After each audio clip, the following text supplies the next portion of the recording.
Assalamualaikum warahmatullahi wabarakatuh.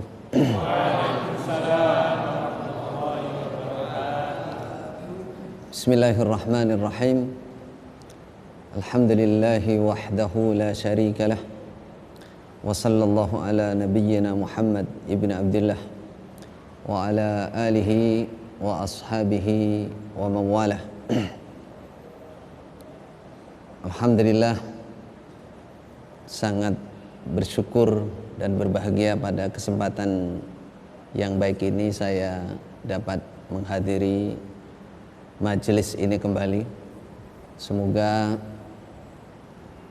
Arek TV yang telah menyelenggarakan majelis ini betul-betul sukses dan bermanfaat bagi masyarakat Surabaya khususnya, atau luar Surabaya secara umum. Pada majelis yang lalu kita telah membahas tentang bagaimana kita menyempurnakan atau berusaha agar syahadat kita berkualitas. Kita sampai pada bahasan yang nomor 3. Mungkin saya ulang sedikit.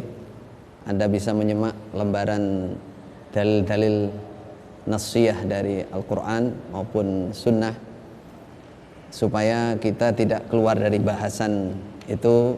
Sebaiknya apa yang saya sampaikan memang Anda perhatikan dari lembaran-lembaran yang sudah diberikan kepada saudara. Saya akan mengulangi sedikit tentang qabul. Qabul artinya bagi seorang muslim yang mengucapkan syahadat, dirinya harus betul-betul bisa qabul. Hatinya betul-betul harus bisa menerima, tidak ada kibrun, takabur sedikit pun. Dengan kalimah la ilaha illallah maupun dengan segala konsekuensi tuntutan dari kalimah la ilaha illallah. Kenapa demikian?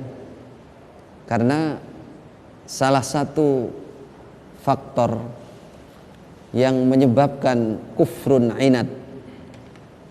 Kufrun inad itu kekafiran karena menentang, adalah kesombongan. Dalam ayat firman Allah menyebutkan, wa idza qila lahum la ilaha illallah yastakbirun. Kalau orang-orang Quraisy waktu itu diajak mengucapkan la ilaha illallah, mereka sombong, menolak. Wa qalu a inna latariku alihatina li syairin majnun. Apa mungkin kami akan meninggalkan Tuhan-Tuhan kami yang banyak sekali, 360 patung, yang paling besar namanya patung Hubal di Masjidil Haram saat itu. Mereka mengatakan, apa mungkin, gak mungkin kami mengikuti ucapan la ilaha illallah.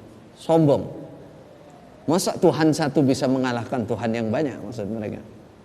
Ya, kesombongan ini menyebabkan mereka menentang, ainat dalam bahasa Arab, kufrun ainat, yang menyebabkan seseorang bisa langgeng di dalam neraka. Maka seorang muslim yang telah mengucapkan syahadat, hatinya tidak boleh ada kesombongan, harus qabul penuh, terima 100% dengan la ilaha illallah Muhammadur Rasulullah. Tidak ada penolakan. Jika ada penolakan, ini bahaya besar. Ini disebut da'ul qalbi, penyakit hati yang termasuk penyakit besar, sulit obatnya. Angel tombone, sulit obatnya. Itu adalah penyakit hati. Dan itu bisa berakibat fatal. Sampai dalam hadis Rasulullah sallallahu alaihi wasallam bersabda, sebelum saya ungkapkan hadis itu, ada kisah dari sahabat. Pertemuannya Abdullah bin Amr bin As, seorang kibar sahabat ahli ilmu, dengan Abdullah bin Umar di waktu sa'i Safa Marwah. Kalau orang haji mestinya sudah ngerti sa'i Safa Marwah, umrah sa'i Safa Marwah. Dua orang sahabat pembesar di antara sahabat orang alim ini bertemu di Bukit Safa. Berbincang-bincang sebentar, yang lain nggak mendengar apa yang diperbincangkan. Setelah itu Abdullah bin Amr bin As melanjutkan sa'i. Yang Abdullah bin Umar duduk sambil menangis. Menangis di tempat itu. Teman-temannya yang mendampingi semua merasa heran. Lawang omong-omongan berbicara sebentar kok menangis. Oh nopo ini, ada apa ini? Apa kabar istrinya meninggal, pacarnya meninggal, Mas? Ya. Apakah kebunnya kebakaran? Mereka nanya, ada apa sebenarnya kok menangis? Jawaban Abdullah bin Umar, itulah teman saya Abdullah bin Amr menyampaikan sabda Rasul kepada saya yang bunyinya, la yadkhulul jannah man kana fi qalbihi mithqalu dzarratin min kibriya, dalam riwayat lain. Tidak masuk surga orang yang di dalam hatinya ada seberat semut hitam dari kesombongan. Al-kibru, sombong dalam syar'i, dalam syariat itu yang dimaksud adalah raddun haq wa ghamtun nas. Menolak sesuatu yang benar dan meremehkan yang menyampaikan. Kembali ke pembahasan tadi, qabul betul-betul diperlukan sebagai syarat kesempurnaan syahadat kita. Tidak boleh ada kibir sedikit pun. Tidak boleh ada kibir, kibriya enggak boleh. Kesombongan dengan lafaz la ilaha illallah ataupun konsekuensi dari la ilaha illallah itu sendiri. Itu bab qabul. Dalam pertemuan yang lalu saya ulang. Nah, selanjutnya adalah al-inqiyad. Bisa disemak dalil-dalil yang ada di situ, di dalam lembaran. Disebutkan bahwa kalau orang ingin sempurna syahadatnya, juga harus dipraktekkan, harus ada mazahirnya. Dalam bahasa mazahir, bukti nyata dalam perilaku, dalam perbuatan yang disebut dengan istilah al-inqiyad. Tunduk patuh kepada hal-hal yang menjadi bukti bahwa dirinya telah menyatakan syahadat. Dalam ayat Allah berfirman, dalam Al-Quran Allah berfirman, wa may yuslim wajhahu lillah wa huwa muhsin. Ini gandengan ini udah. Faqad istamsaka bil urwatil wuthqa. Al urwatul wuthqa dalam ayat, tali yang kuat, itu adalah sebagian ahli tafsir mengatakan hadza qaulu la ilaha illallah. Nah, orang yang wa may yuslim wajhahu lillah, siapa yang memasrahkan wajahnya, maksudnya dirinya kepada Allah, Islam, wa huwa muhsinun. Nah ini gandengan ini disebut al-inqiyad. Kemudian setelah menyatakan Islam, pasrah, dia akan wa huwa muhsin. Dia akan berbuat baik. Ini namanya al-inqiyad, berbuat baik. Al-inqiyad dibuktikan dalam perbuatan.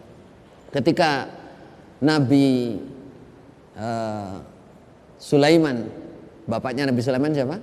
Nabi Daud, diberikan kerajaan dan kekuasaan oleh Allah yang bergelimang harta.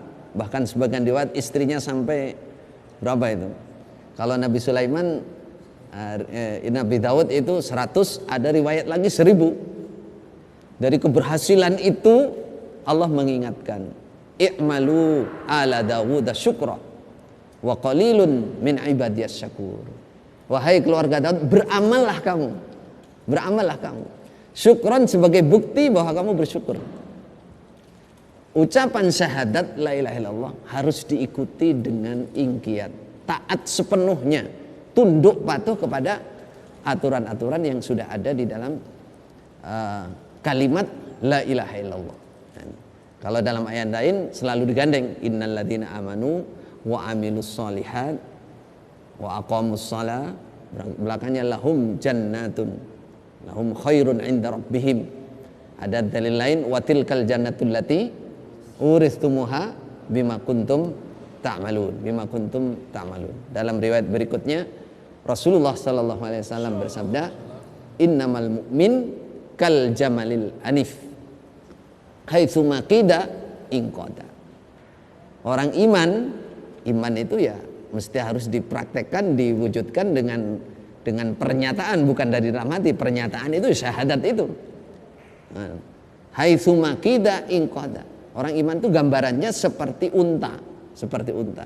Unta yang dikeluh, unta yang dikendali. Haitsu makida inqada. Di mana dia ditarik maka dia mesti tertarik, mesti ikut. Itulah gambaran orang iman. Jadi pernyataan syahadat harus diikuti dengan inqiyad.